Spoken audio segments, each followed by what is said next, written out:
Cada bruxa do pecado de ReZero, como a gente já sabe, leva consigo um dos 7 pecados capitais originais, no qual tanto as suas autoridades como até mesmo as suas personalidades são muito baseadas naquilo que carregam. No entanto, e se eu te disser que existe pelo menos mais 2 que fazem parte sim desse seleto grupo, e que o correto mesmo seria dizer que existem 9 bruxas e não 7? Pois é, no vídeo de hoje a gente vai falar um pouquinho sobre esses 2 indivíduos que poucos sabem da sua existência, mas que não podem ser subestimados de forma alguma. Antes de mais nada, muita gente pode estar pensando aí: ah, mas como é que existem mais do que 7 bruxas se a gente só tem 7 pecados? Pois é, aqui a gente entra num espaço chamado de pecados arcaicos. Afinal, antigamente se considerava muito mais coisas como verdadeiros pecados, e não somente essas que existem hoje. Ao longo do tempo, eles meio que foram se fundindo, porque basicamente significavam a mesma coisa. Então, acabaram esquecidos. Por isso que há sim uma certa possibilidade desse número aumentar ainda mais, e mais bruxas podem vir a aparecer no futuro, mas vamos com calma. Por enquanto, vamos falar apenas desses 2 mesmos, beleza? Mas isso não deixaria de ser incrível, e eu pessoalmente quero muito que aconteça. Então, eu acho que a gente deve começar falando primeiro daquela que já apareceu no anime, a Pandora, que representa nada mais nada menos do que o pecado arcaico da vaidade. Para a gente poder entender melhor, a vaidade em si pode ser entendido também como orgulho ou vanglória, mas ela é essencialmente diferente em todos os sentidos da Tifo, por mais que pareça um pouco, falando de forma geral. A Pandora tem a aparência de uma garotinha, com longos cabelos prateados, olhos azuis escuros e um vestido branco. Sua personalidade calma pode transmitir uma falsa sensação de que ela é alguém inofensiva. Mas não é muito bem assim não, mano.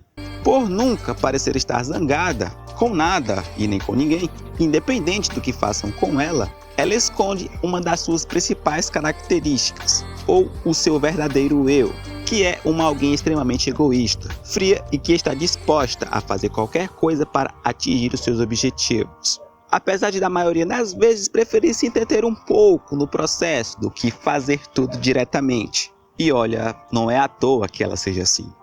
A autoridade da vaidade, ou da vanglória, pode fazer com que a Pandora possa literalmente reescrever diversos fenômenos tantas vezes que quiser, desde que a situação em si atenda todas as condições. Ela pode negar sua morte, apagar instantaneamente a presença de uma pessoa, mudar as memórias de qualquer um próximo, incapacitar o seu adversário o enterrando no chão, por exemplo, ou qualquer algo nesse sentido. Enfim, a gente podia ficar o dia inteiro só falando aqui, só citando exemplos do que ela é capaz de fazer.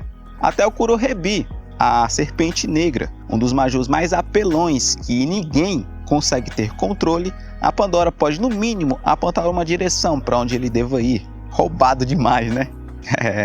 Não é à toa que ela é considerada uma das principais antagonistas de ReZero atualmente. Para nossa surpresa, a gente tem um cara entre os escolhidos, o único garoto até aqui que está no mesmo nível que as bruxas. O nome dele é Hector, e ele representa o pecado arcaico da melancolia. A melancolia em si pode ser entendido também como preguiça, mas claro, ele é essencialmente diferente da Sekhmet. E mais do que um bruxo, ele é conhecido como o demônio da melancolia. E talvez isso não deva significar tanto, é mais mesmo a forma como ele prefere ser chamado. Enfim, atualmente o Hector se encontra desaparecido, mas não se sabe se é alguma jogada ou se ele só se deu muito mal mesmo ao tentar enfrentar uma das bruxas no 1 contra 1. Mas disso a gente fala já já. Assim como se deve imaginar, por conta do seu título, o Hector era um jovem sombrio e de aparência que com certeza qualquer um acharia que ele não estaria muito bem. Seus cabelos eram castanhos, seus olhos pretos possuíam olheiras horríveis e sua pele era muito pálida. E nem vamos falar aqui da postura ou do seu jeito de andar. Mas em um contraste absurdo com esse tipo de imagem, as roupas do Hector eram bastante coloridas, como as de um bobo da corte, bastante parecidas com a de certo alguém que com certeza todo mundo conhece. Eu não vou falar aqui, mas eu já tenho uma teoria mais do que pronta só com isso. Enfim, apesar de atualmente ele estar meio que esquecido ou escondido, o Hector já teve sim uma participação bastante importante no passado, mais precisamente 400 anos atrás, que envolvia não só ele, mas o Santuário, a Equidna e, claro, o Roswell. Sim, eles lutaram, e por mais que o Hector seja considerado mais forte que a Equidna, pelo menos no papel, por alguma razão, não só ela sobreviveu, mas ele foi forçado a recuar. Só que algo além do que isso, infelizmente, a gente permanece sem uma resposta concreta até hoje. Só não resta esperar, cara. Não tem o que fazer. A autoridade da melancolia permite ao Hector criar campos de força invisíveis, que são capazes de destruir tudo o que está próximo.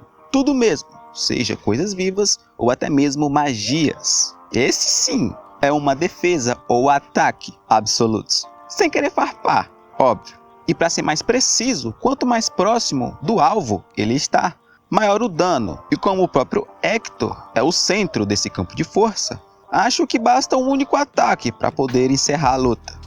Sem falar que ele também é capaz de criar campos de força em lugares específicos, apenas olhando e apontando com a palma da mão onde deseja criar um.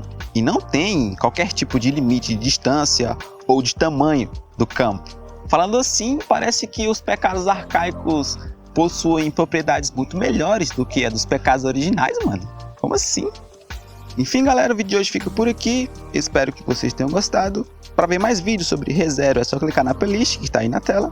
Se curtiram o vídeo, deixem um gostei, se inscrevam para mais. Muito obrigado por me ver até aqui. Valeu, um grande abraço e até a próxima.